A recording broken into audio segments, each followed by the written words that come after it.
राम राम दोस्तों, selection point के YouTube channel पर आपका स्वागत है। तो इस वीडियो में हम सीईटी एग्ज़ाम 2023 जो फर्स्ट पेपर है 7 जनवरी 2023 का जो फर्स्ट पारी का पेपर है उसके बारे में डिस्कशन करेंगे कि पेपर का लेवल कैसा है और पेपर किस प्रकार से आया है। पेपर में आपको संपूर्ण पेपर दिखाऊंगा कि पेपर किस प्रकार का आया है, जो सेकंड पारी में है और जो कल फर्स्ट पारी और सेकंड पारी में जिनका एग्ज़ाम है वो इस पेपर का अध्ययन कर सकते हैं कि किस प्रकार के प्रश्न आए हैं। जहाँ से जिस टॉपिक से इस प्रश्न पत्र में प्रश्न छपे हैं वहीं से और उन्हीं के आसपास से और उसी लेवल के प्रश्न आज की दूसरी शिफ्ट के और कल जो पहली और दूसरी शिफ्ट होगी उसमें प्रश्न छपने की संभावना है। जो ग्रेजुएशन लेवल वाला पेपर है उस पेपर का अध्ययन जो सीईटी 12th लेवल के विद्यार्थी हैं वो भी करेंगे, तो इसलिए मैंने ये वीडियो अपलोड करना उचित समझा। शुरू करते हैं वीडियो को। अगर आप करंट अफेयर्स पढ़ना चाहते हैं तो आप हमारे यूट्यूब चैनल सिलेक्शन पॉइंट को सब्सक्राइब कीजिए, चैनल को शेयर कीजिए, लाइक कीजिए और सब्सक्राइब ज़रूर कर लेना। पीडीएफ प्राप्त करने के लिए यूट्यूब चैनल सिलेक्शन पॉइंट के वीडियोज़ के डिस्क्रिप्शन में टेलीग्राम चैनल का लिंक दिया हुआ है, वहाँ से आप हमारे जितने भी वीडियोज़ हैं उनकी पीडीएफ प्राप्त कर सकते हैं। तो देखिए, सबसे पहले यहाँ पर इस पेपर में भूगोल के प्रश्न पत्र, भूगोल के प्रश्नों से पेपर स्टार्ट हुआ है। कुल क्षेत्रफल में वनों का क्षेत्रफल प्रतिशत पूछा है यहाँ पर। पाक स्ट्रेट, राजस्थान की मृदा, फिर शेरगढ़ वन्य जीव अभ्यारण्य, इसरदा बांध परियोजना है, फिर राजनीतिक कार्यकर्ता मिलान का पूछा गया है, सही सुमेलित नहीं है इसके बारे में पूछा गया है। भूगोल राजस्थान की जनगणना से आया है। राज्य पर्यावरण नीति के बारे में आया है। और अडानी, ये देखिए करंट का प्रश्न, अपने करंट का प्रश्न है वो यहाँ पर डिस्कशन करेंगे कि कहाँ से है। अडानी हाइब्रिड एनर्जी की सहायक कंपनी ने किस स्थान पर भारत का पहला पवन सौर हाइब्रिड पावर प्लांट स्थापित किया है। ये देखिए जैसलमेर में स्थापित किया है और ये हमने कितनी बार पढ़ चुके हैं। तीसरा भी प्लांट स्थापित कर चुकी है अडानी, 3 प्लांट स्थापित कर चुकी है अडानी पवन सौर हाइब्रिड पावर। और ये प्रश्न दो बार पहले आ चुका है शायद। अभी सेकंड ग्रेड में भी आया था, सॉरी वनरक्षक में आया था और उससे पहले भी आया था। और फिर यहाँ पर खनिजों के बारे में पूछा गया है, राजस्थान से संबंधित ही। जयपुर के पॉलिटिकल एजेंट, फिर यहाँ पर इतिहास, चंवरी कर, लोदरवा, सिंचाई परियोजनाओं से संबंधित पूछे गए हैं। अब ये प्रश्न और आ गया है करंट का। हाल ही में 9 अप्रैल 2022 को राजस्थान के निम्नलिखित में से किस लोक संगीत कलाकार को संगीत नाटक अकादमी पुरस्कार दिया गया है। तो संगीत नाटक अकादमी पुरस्कार है वो दिया गया है गाजी खान बरना को। संगीत नाटक अकादमी पुरस्कार किसे दिया गया? ए नंबर ऑप्शन सही है, गाजी खान बरना। मामे खान कौन है? ये फ्रांस के कांस फिल्म फेस्टिवल में भारत को रेड कारपेट पर रिप्रेजेंटेटिव करने वाले पहले भारतीय है। गाजी खान बरना को संगीत नाटक अकादमी पुरस्कार दिया गया है। ये खड़ताल वादक है। फिर महंसर के बारे में पूछा गया, बातारी फुलवारी। 15वें वित्त आयोग के अध्यक्ष कौन है? ये पूछा गया है। 15वें वित्त आयोग के अध्यक्ष पूछा गया है, निर्मला सीतारमण नहीं है। 15वें वित्त आयोग के अध्यक्ष डॉक्टर अशोक लाहिड़ी भी नहीं है, अजय नारायण भी नहीं है, एन.के. सिंह है 15वें वित्त आयोग के अध्यक्ष, एन.के. सिंह। ये भी करंट का प्रश्न है। फिर जिलों के बारे में, गहन कृषि जिला कार्यक्रम, शिव समुद्रम जलप्रपात, राजस्थान के राज्यपाल पदेन कुलाधिपति होते हैं, खस घास, राजस्थान विधानसभा के प्रथम प्रोटेम स्पीकर। ई श्रम पोर्टल का उद्देश्य क्या है?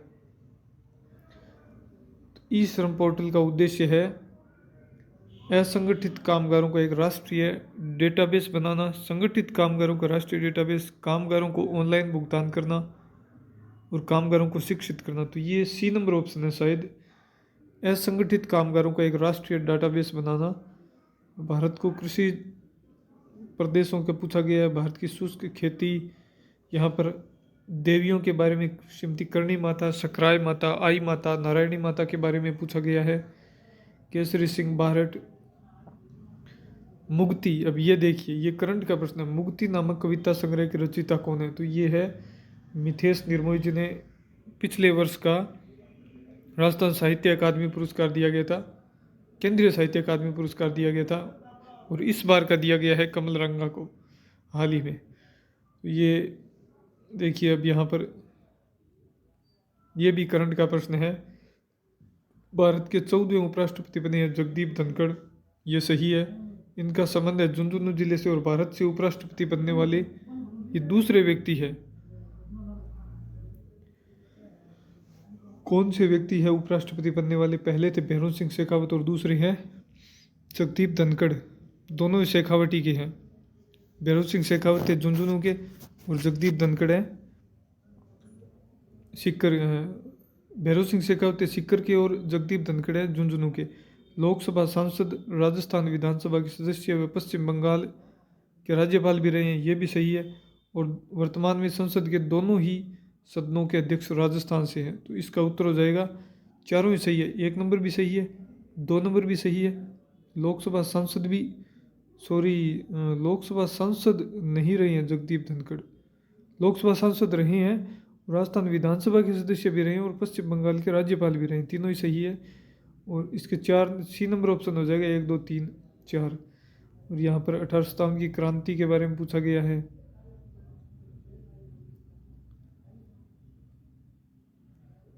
मक्का की खेती राजस्थान में सबसे ज़्यादा। तो अभी तक तो कोई इतना ज़्यादा हार्ड पेपर अपने नहीं कह सकते। फ्रेंच ओपन 2022 में महिला एकल की विजेता कौन है? महिला एकल की विजेता फ्रेंच ओपन में पूछा गया है, ये कौन है? ये आप कमेंट बॉक्स में बताएंगे। किस रेलवे स्टेशन को हाल ही में प्लेटिनम ग्रीन रेलवे स्टेशन की रेटिंग दी गई है? आप देख सकते हैं यहाँ पर, फ्रेंच ओपन 2022 में महिला एकल की विजेता कौन है? तो फ्रेंच ओपन 2022 में महिला एकल की विजेता रही है इगा स्वियातेक। कौन रही है? Iga Swiatek. निम्नलिखित में से किस रेलवे स्टेशन को हाल ही में प्लेटिनम ग्रीन रेलवे स्टेशन की रेटिंग दी गई है? ये दी गई है जोधपुर रेलवे स्टेशन को। राजस्थान का सबसे बड़ा कृषि जलवायु प्रदेश। ये राजनीति के प्रश्न है। ये प्लान्ड इकोनॉमी फॉर इंडिया पुस्तक के बारे में पूछा गया है। राष्ट्रीय केसर मिशन के बारे में पूछा गया है। राजस्थान राज्य सूचना आयोग। राजस्थान की पॉलिटी के बारे में प्रश्न है। बिहार, ये यहाँ पर कला संस्कृति रीति रिवाज के बारे में प्रश्न है। तो कोई ज़्यादा टफ पेपर मुझे नहीं लग रहा ये है। जनवरी 2022 में सीमा सुरक्षा बल द्वारा कौन सा अभियान चलाया गया? ऑपरेशन सर्द हवा ये चलाती है राजस्थान की सीमा पर। सर्दियों में ऑपरेशन सर्द हवा और गर्मियों में ऑपरेशन गर्म हवा, घुसपैठ से भारत की रक्षा करने के लिए, भारत की सीमा रेखा की रक्षा करने के लिए। और यहाँ पर ये प्रश्न है, मनरेगा की तर्ज पर राजस्थान के शहरी निकायों की सीमा में रहने वाले परिवारों को वित्तीय सहयोग के लिए कौन सी योजना लागू की गई है? तो ये योजना है इंदिरा गांधी शहरी रोजगार गारंटी योजना। ये करंट का प्रश्न है। ये देखिए यहाँ पर जैतून रिफाइनरी नियोजन विभाग, ये यहाँ पर इकोनॉमिक्स के प्रश्न आए 2। ये मेलों से संबंधित है। किसान आंदोलन, इस संस्थाओं से संबंधित। जनवरी 2023 में 108वीं इंडियन साइंस कांग्रेस का आयोजन कहाँ पर होगा? तो ये आयोजन होगा उदयपुर में। तो करंट के 5-6 प्रश्न अभी तक आ चुके हैं। हाल ही में खबरों में रहा परख निम्नलिखित में से किस से संबंधित है?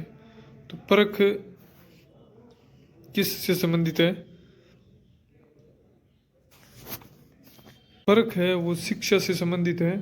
परख शिक्षा से संबंधित है। बहोर कार्यक्रम जो कि पुलिस आयुक्तालय जयपुर के समन्वय से चलाया जा रहा है, ये भिक्षुओं के पुनर्वास से संबंधित है। तो करंट अफेयर्स के प्रश्न वही आए हैं जो हमने पढ़े थे। निपुण भारत मिशन कार्यक्रम, राज्य मानवाधिकार आयोग,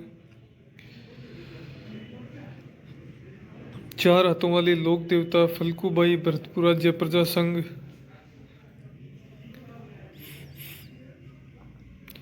राजस्थान के किस जिले में जियोलॉजिकल सर्वे ऑफ इंडिया 2021 के नवीनतम सर्वेक्षण में सीमेंट ग्रेड लाइमस्टोन के विशाल भंडार मिले हैं? सीमेंट ग्रेड लाइमस्टोन के विशाल भंडार साहिबदीन नामक चित्रकार।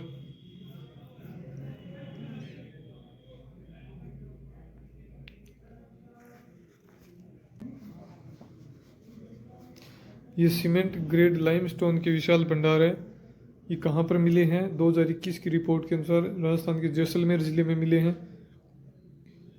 फिर यहाँ पर के बिड़ला फाउंडेशन का 32वां बिहारी पुरस्कार डॉक्टर माधव हाड़ा को दिया गया। बिड़ला फाउंडेशन का 32वां बिहारी पुरस्कार डॉक्टर माधव हाड़ा को दिया गया। कौन सी उनकी रचना थी? ये रचना थी पतरंग चोला पहर सकीरी। और ये यहाँ पर कंप्यूटर के प्रश्न आ गए हैं, ये कंप्यूटर के प्रश्न हैं, आप देख सकते हैं। ये साइंस के प्रश्न हैं। करंट के प्रश्न लगभग 8-9 प्रश्न आए हैं और कोई इतना ज़्यादा कठिन करंट नहीं पूछा गया है। यहाँ पर रीजनिंग और मैथ के प्रश्न आप देख सकते हैं किस प्रकार के प्रश्न हैं। रीजनिंग के प्रश्न है, ये मैथ के प्रश्न है, मैथ के प्रश्न है। मैथ भी कोई हार्ड नहीं लग रही है। ये रीजनिंग के प्रश्न है। यहाँ पर ये हिंदी और हिंदी से संबंधित प्रश्न है, यहाँ पर लगभग 10-1 प्रश्न होंगे। और यहाँ पर ये इंग्लिश पूछी गई है, ये पैसेज है, पैसेज के प्रश्नों का उत्तर देना है। ये यहाँ पर ट्रांसलेशन पूछा गया है। यहाँ पर ये 150 प्रश्न थे और नेगेटिव मार्किंग इस पेपर में नहीं थी, तो आप देख सकते हैं ये पूरा पेपर है। तो पेपर कोई इतना ज़्यादा कठिन नहीं लग रहा है, अच्छा लेवल का पेपर है, मीडियम लेवल का पेपर है। जो जिसने अच्छी तैयारी की है उसके बढ़िया नंबर बनेंगे।